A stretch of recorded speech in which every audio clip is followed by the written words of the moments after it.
Hello നമസ്കാരം, ഞാൻ doctor Amrita. ഇന്നത്തെ ഒരു വീഡിയോ എന്ന് പറയുന്നത് ഒരു ഹെയർ ഡൈ ഉപയോഗിക്കുമ്പോൾ അതെങ്ങനെ നമുക്ക് സെലക്ട് ചെയ്യാം. ഇപ്പോൾ എല്ലാവരും ഹെയർ ഡൈസ് ഉപയോഗിക്കുന്നവരാണ്. അപ്പോൾ അതിൽ നമുക്ക് ഹാംഫുള്ളായിട്ടുള്ള, നമ്മുടെ ആരോഗ്യത്തിന് ഹാംഫുൾ അല്ലാത്ത കണ്ടൻസ് എങ്ങനെ കണ്ടെത്താം, ഏതാണ് നല്ല ഹെയർ ഡൈ എന്ന് നമുക്ക് എങ്ങനെ കണ്ടെത്താം, അതുപോലെ തന്നെ സേഫ് ആയിട്ടുള്ള ഒന്ന് രണ്ട് ഹെയർ ഡൈസ് കൂടെ ഞാൻ പരിചയപ്പെടുത്തുന്നുണ്ട്. അപ്പോൾ വീഡിയോ മുഴുവനായിട്ട് കാണാൻ ശ്രമിക്കുക. ഇപ്പോൾ ഹെയർ ഡൈസ് ഉപയോഗിക്കുന്ന പലരിലും കാണുന്ന ഒരു പ്രശ്നമാണ് മുഖത്ത് മെലാസ്മ പോലെ കറുത്ത് ഹൈപ്പർ പിഗ്മെൻറ്റേഷൻ വരുന്നത്. പലരും ഇത് മെലാസ്മയാണെന്ന് തെറ്റിദ്ധരിക്കാറുണ്ട്, കരിമംഗലിയാണെന്ന് തെറ്റിദ്ധരിക്കാറുണ്ട്. പക്ഷേ ഇത് ഹെയർ ഡൈയുടെ ഉപയോഗം മൂലമാണ് ഇങ്ങനെ വരാനുള്ളത്. കണ്ണിനടിയിൽ, നെറ്റിയിൽ, കവിളിൽ ഒക്കെ വളരെ കറുത്ത നിറത്തിൽ ഇങ്ങനെ ഹൈപ്പർ പിഗ്മെൻറ്റേഷൻ വരാറുണ്ട്. ഇത് ഒന്നോ രണ്ടോ യൂസ് കൊണ്ടൊന്നുമല്ല, വളരെ ലോങ് ടേം ആയിട്ടുള്ള യൂസ് കൊണ്ടാണ് ഇങ്ങനെ കാണാറുള്ളത്. അപ്പോൾ ചിലപ്പോൾ ഇത് ഹെയർ ഡൈയുടെ ഉപയോഗമാണെന്ന് അവർക്ക് മനസ്സിലാവണം എന്നില്ല. പിന്നെയുള്ളൊരു പ്രശ്നം എന്ന് പറയുന്നത് സ്കാൽപ്പിൽ അല്ലെങ്കിൽ മുഖത്തൊക്കെ വളരെ സ്വെല്ലിങ്ങോടുകൂടി ഇറിറ്റേഷൻസ് ഒക്കെ വന്നിട്ട് അലർജി വരാറുണ്ട്. ഇത് വളരെ പെട്ടെന്ന് ചിലപ്പോൾ ഫസ്റ്റ് യൂസിൽ തന്നെ നമുക്ക് അങ്ങനെ വന്ന് കാണാറുണ്ട് ചിലർക്ക്. അതുപോലെ തന്നെ റെസ്പിറേറ്ററി ഇഷ്യൂസ് വരാറുണ്ട്. ഇതിൻ്റെ മണം കണ്ടിന്യൂസ് ആയിട്ട് ശ്വസിക്കുന്നത് മൂലം റെസ്പിറേറ്ററി പ്രശ്നങ്ങൾ വരാം. അതുപോലെ തന്നെ ഇങ്ങനെ ഹാംഫുൾ ആയിട്ടുള്ള കെമിക്കൽ അടങ്ങിയിട്ടുള്ള ഹെയർ ഡൈസ് ഉപയോഗിക്കുന്നത് മൂലം തന്നെ നമുക്ക് ക്യാൻസർ പോലുള്ള പ്രശ്നങ്ങളും വരാൻ സാധ്യതയുണ്ട്. പുതിയ കുറേ സ്റ്റഡീസിൽ അതിനുള്ള സാധ്യത അവർ തള്ളിക്കളയാൻ പറ്റുന്നില്ല എന്നാണ് പറഞ്ഞിട്ടുള്ളത്. അപ്പോൾ അതായത് നമുക്ക് ബ്ലഡ് ക്യാൻസർ അല്ലെങ്കിൽ ബ്ലാഡർ ക്യാൻസർ, ബ്രസ്റ്റ് ക്യാൻസർ പോലുള്ള കാര്യങ്ങൾ വരാനുള്ള സാധ്യത ഉണ്ട്. അത് നമുക്ക് തള്ളിക്കളയാൻ പറ്റില്ല. അപ്പോൾ എല്ലാവർക്കും അത് വരണം എന്നുള്ളതല്ല, പക്ഷേ വരാനുള്ള സാധ്യത ഉണ്ട് എന്നുള്ളതാണ്. അതുപോലെ തന്നെ ഇത് നമ്മുടെ സ്കാൽപ്പിൽ പറ്റുവാണെങ്കിൽ, നമ്മൾ ഹെയർ ഡൈ ചെയ്യുമ്പം ഒബ്വിയസ്ലി അത് നമ്മുടെ സ്കാൽപ്പിൽ പറ്റുമല്ലോ. അങ്ങനെയാകുമ്പോൾ അത് നമ്മുടെ ചെറിയ കാപ്പിലറീസിലൂടെ നമ്മുടെ ബ്ലഡ് സ്ട്രീമിൽ എത്തുകയും ഇങ്ങനെയുള്ള പ്രശ്നങ്ങൾ ഉണ്ടാക്കുകയും ചെയ്യുന്നുണ്ട്. അപ്പോൾ നമ്മൾ വളരെ സേഫായിട്ടുള്ള ഇങ്ങനെയുള്ള ഹാംഫുൾ കെമിക്കൽസ് ഒഴിവാക്കിയിട്ടുള്ള ഹെയർ ഡൈസ് ചൂസ് ചെയ്യാൻ വേണ്ടി ശ്രദ്ധിക്കുക. അപ്പോൾ ഇതിൽ ഇങ്ങനെയുള്ള കുറച്ച് കണ്ടൻസ് ഞാൻ പറഞ്ഞുതരാം. അപ്പോൾ ഇത് നിങ്ങൾ യൂസ് ചെയ്യുന്ന ഹെയർ ഡൈ ഏതാണോ അതിൽ ഇത് ഇല്ലയെന്ന് നിങ്ങൾ ഉറപ്പുവരുത്തേണ്ടതാണ്. ഒന്നാമത്തേന്ന് പറയുന്നത് PPD ആണ്, പി ഫെനലിൻ ഡയാമീനാണ്.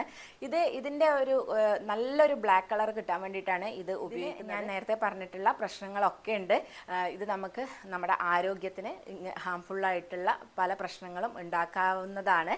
അപ്പോൾ ഈ PPD കണ്ടൻറ്റ് ഉണ്ടോ എന്ന് നിങ്ങൾ ആദ്യം ചെക്ക് ചെയ്യുക. PPD കണ്ടൻറ്റ് PPD എന്ന് തന്നെ എഴുതി കാണണം എന്നില്ല. ഞാൻ ഇവിടെ പേരുകൾ കൊടുക്കാം. ഈ പേരുകളിലൊക്കെ നിങ്ങൾക്ക് ഇൻഗ്രീഡിയൻറ്റ് ലിസ്റ്റിൽ ചിലപ്പോൾ കാണും. ചിലപ്പോൾ നോ PPD എന്നൊക്കെ ആയിരിക്കും ഫ്രണ്ടിൽ എഴുതിയിട്ടുണ്ടാവുക. പക്ഷേ ഇൻഗ്രീഡിയൻറ്റ് ലിസ്റ്റിൽ ഇതിലേതെങ്കിലും ഒരു പേര് കാണാനുള്ള സാധ്യതയുണ്ട്. അപ്പോൾ ഇതിലേതെങ്കിലും ഒന്ന് നോക്കിയിട്ട് നിങ്ങൾ ചെക്ക് ചെയ്ത് നോക്കാം. രണ്ടാമത്തെ ഒരു കണ്ടന്റ് എന്ന് പറയുന്നത് അമോണിയ ആണ്. അമോണിയ എന്തിനാന്ന് വെച്ചാൽ നമ്മുടെ ഹെയർ ക്യൂട്ടിക്കിളൊക്കെ ഓപ്പൺ ചെയ്ത് അതിനുള്ളിലോട്ട് കളർ പിടിക്കാൻ വേണ്ടിയിട്ടാണ് ഈ അമോണിയ യൂസ് ചെയ്യുന്നത്. അമോണിയം നമ്മുടെ ഹെയറിനെ ഡാമേജ് ചെയ്യാനും നമ്മുടെ ഹെയർ സ്ട്രാൻഡ്സ് ഒക്കെ പൊട്ടിപ്പോവാനും അതിൻ്റെ ഹെൽത്ത് പോവാനും ഒക്കെ കാരണമാവും. അപ്പോൾ ഇതിൻ്റെ കൂടുതലായിട്ടുള്ള ഉപയോഗം മുടി റൂട്ടിൽ നിന്ന് തന്നെ കൊഴിഞ്ഞു പോകാൻ വരെ കാരണമാവുന്നതാണ്. അപ്പോൾ അമോണിയ ഫ്രീ ആയിട്ടുള്ളത് ഉപയോഗിക്കാം. അടുത്ത മൂന്നാമത്തേതെന്ന് പറയുന്നത് പാരബിൻസ് ആണ്. പാരബിൻസ് അറിയാം, പാരബിൻസ് ഫ്രീ ആയിട്ടുള്ളതാണ്. ഇപ്പോൾ എല്ലാവരും മിക്ക പ്രൊഡക്ട്സും പാരബിൻ ഫ്രീ ആയിട്ടുള്ളത് ഉപയോഗിക്കാൻ ശ്രദ്ധിക്കാറുണ്ട്. അപ്പോൾ ഇതിലും അതുപോലെ പാരബിൻ ഫ്രീ ആയത് ഉപയോഗിക്കാൻ വേണ്ടി നോക്കാം. അടുത്ത നാലാമത്തെ കണ്ടന്റ് എന്ന് പറയുന്നത് ഹൈഡ്രജൻ പെറോക്സൈഡ് ആണ്. ഇതൊരു ബ്ലീച്ചിങ് ഏജൻ്റ് ആണ്. നമ്മുടെ മുടിയുടെ ബ്ലീച്ച് ചെയ്ത് അതിന് കളർ കൊടുക്കുകയാണ് ചെയ്യുന്നത്. ആ ഒരു ബ്ലീച്ചിങ് ഏജൻറ്റും നമ്മുടെ മുടിക്ക് വളരെയധികം ഡാമേജ് ചെയ്യുന്നതാണ്. അപ്പോൾ ആ ഒരു ഹൈഡ്രജൻ പെറോക്സൈഡും ഇതിലില്ലാന്ന് നിങ്ങൾ നോക്കി ഉറപ്പ്. അടുത്ത ഒന്നെന്ന് പറയുന്നത് റിസോഴ്സിനോളാണ്. ഈ റിസോഴ്സിനോളും നമ്മുടെ ഹെയറിന് നല്ലൊരു കളർ കിട്ടാൻ വേണ്ടിയിട്ട് സഹായിക്കുന്നതാണ്. ഇത് നമ്മുടെ തൈറോയിഡിന് വരെ പ്രശ്നങ്ങൾ ഉണ്ടാക്കാം, നമ്മുടെ എൻഡോക്രൈൻ ഗ്ലാൻസിനൊക്കെ പ്രശ്നങ്ങൾ ഉണ്ടാക്കാം, ഹോർമോൺ ഇംബാലൻസ് ഉണ്ടാക്കാനൊക്കെ കാരണമാവുന്ന ഒരു കെമിക്കൽ കൂടിയാണ്. അപ്പോൾ ഈ റിസോഴ്സിനോളും ഇല്ലയെന്ന് നമ്മൾ ഉറപ്പുവരുത്തേണ്ടതാണ്. പിന്നെ ഉള്ളത് മെറ്റാലിക് കണ്ടൻസ് ആണ്. മെറ്റാലിക് സാൾട്ട്സ് ഒക്കെ ചിലതിൽ ആഡ് ചെയ്തിട്ട് കാണാറുണ്ട്. ലെഡിൻ്റെ കണ്ടൻ്റ് ഒക്കെ ഉണ്ടാവാറുണ്ട്. അപ്പോൾ ഇതുപോലുള്ള മെറ്റാലിക് സാൾട്ട്, ലെഡ് ഒന്നും ഇല്ലാന്ന് ഉറപ്പുവരുത്തുക. ഇത്രയും കാര്യങ്ങൾ നോക്കുവാണെങ്കിൽ നമുക്ക് സേഫ് ആയിട്ടുള്ള ഒരു ഹെയർ ഡൈ ചൂസ് ചെയ്യാവുന്നതാണ്. ഇത്രയും കണ്ടന്റ് ഇല്ലാന്ന് നമ്മൾ പ്രോപ്പറായി നോക്കി ഉറപ്പുവരുത്തേണ്ടതാണ്.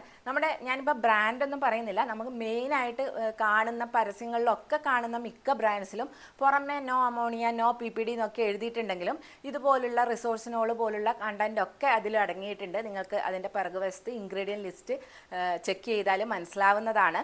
പിന്നെ ഇനി സൂക്ഷിക്കേണ്ട ഒരു കാര്യം, എന്ത് ഹെയർ ഡൈ ആയാലും അതായത് അത് കെമിക്കലാണ്, അതിൽ കെമിക്കൽസ് എന്തായാലും അടങ്ങിയിട്ടുണ്ട്. ഇത്രയും ഹാംഫുൾ ആയിട്ടുള്ള കെമിക്കൽസ് അടങ്ങിയിട്ടില്ല എന്ന് മാത്രമേ ഉണ്ടാവുള്ളൂ. അപ്പോൾ അതും നമ്മൾ ലിമിറ്റഡ് ആയിട്ട് യൂസ് ചെയ്യാൻ വേണ്ടി നോക്കുക. പെർമനൻ്റ് ആയിട്ട് നമ്മളെ ഹെയറിന് കളർ കൊടുക്കുന്ന എല്ലാ ഹെയർ ഡൈസും വളരെ പ്രശ്നം ഉണ്ടാക്കുന്നത് തന്നെയായിരിക്കും. അതുകൊണ്ട് അങ്ങനെയുള്ളതിലേക്ക് പോവാതെ ടെമ്പററി ആയിട്ട് കളർ ചെയ്യാൻ വേണ്ടി ശ്രദ്ധിക്കുക, ടെമ്പററി കളേഴ്സ് കൊടുക്കാൻ വേണ്ടി ശ്രദ്ധിക്കുക.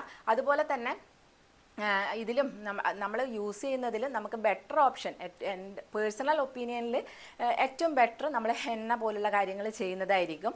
അങ്ങനെ ആകുമ്പോൾ നമ്മുടെ കളറ് ബ്ലാക്ക് നമുക്ക് കിട്ടില്ല. നമുക്ക് ബ്ലാക്ക് കിട്ടുന്ന എല്ലാ ഹെയർ ഡൈസിലും ഹാംഫുൾ ആയിട്ടുള്ള കെമിക്കൽസ് മിക്കവാറും അടങ്ങിയിട്ടുണ്ടാവും.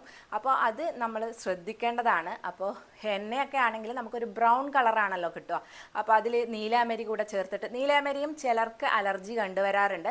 അപ്പോൾ വാങ്ങിക്കുമ്പോൾ നമ്മൾ നല്ല ട്രസ്റ്റഡ് ആയിട്ടുള്ള സ്ഥലങ്ങളിൽ നിന്ന് വാങ്ങിക്കാൻ വേണ്ടി ശ്രദ്ധിക്കുക. ഹെന്ന, അതുപോലെ നീലാമരി, നെല്ലിക്കാപ്പൊടി, അതുപോലെ നമ്മുടെ ഭൃംഗരാജ ഇതൊക്കെ ചേർത്തിട്ട് നമുക്കൊരു ഹെയർ ഡൈ ഉണ്ടാക്കാവുന്നതാണ്. പക്ഷേ ഇതിന് നമുക്ക് കുറച്ച് സമയം ആവശ്യമാണ്. നമുക്ക് പാക്ഡ് ആയിട്ട് പുറത്തുനിന്ന് വാങ്ങാൻ കിട്ടാത്ത സമയത്ത് നമുക്കിത് കുറച്ചുകൂടെ ടൈമും അതുപോലെ എഫേർട്ടും കൊടുക്കേണ്ടതാണ്.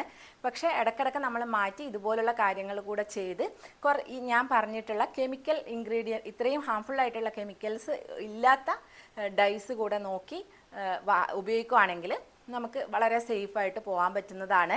അപ്പോൾ ഞാൻ 2-3 സജസ്റ്റ് ചെയ്യാം. അത് അതും നിങ്ങൾ ഇൻഗ്രീഡിയൻറ്റ് ലിസ്റ്റ് നോക്കിയിട്ട് വേണം വാങ്ങിക്കാൻ വേണ്ടിയിട്ട്. കാരണം ചിലപ്പോൾ അവർ ഇൻഗ്രീഡിയൻസ് കാലങ്ങൾ കഴിയുന്തോറും അത് മാറ്റി ചിലപ്പോൾ പ്രൊഡക്ട്സ് ഇറക്കാറുണ്ട്.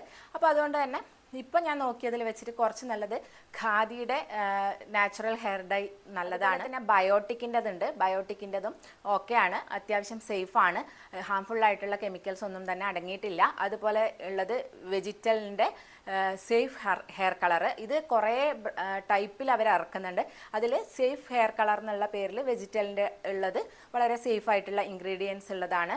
അതുപോലെ തന്നെ പറയാനുള്ളത് എന്ന് പറഞ്ഞാൽ, ഈ നമ്മൾ എന്ത് ഉപയോഗിക്കുമ്പോഴും ഇതിപ്പം നമ്മുടെ നാച്ചുറൽ ഇൻഗ്രീഡിയൻസ് ആണെന്ന് പറഞ്ഞാൽ നമ്മൾ പാച്ച് ടെസ്റ്റ് ചെയ്തിട്ട് മാത്രം ഉപയോഗിക്കാൻ നോക്കുക. നമുക്ക് അലർജി ഇല്ലയെന്ന്, നമ്മുടെ കൈത്തണ്ടയിലെങ്ങാനും നമ്മൾ ഒരു പാച്ച് ടെസ്റ്റ് ചെയ്ത് ഒരു 48 മണിക്കൂർ വെയിറ്റ് ചെയ്തിട്ട് കുഴപ്പങ്ങളൊന്നും ഇല്ലയെന്ന് നോക്കിയതിന് ശേഷം മാത്രം മൊത്തമായിട്ട് അപ്ലൈ ചെയ്ത് കൊടുക്കാൻ വേണ്ടി ശ്രദ്ധിക്കുക.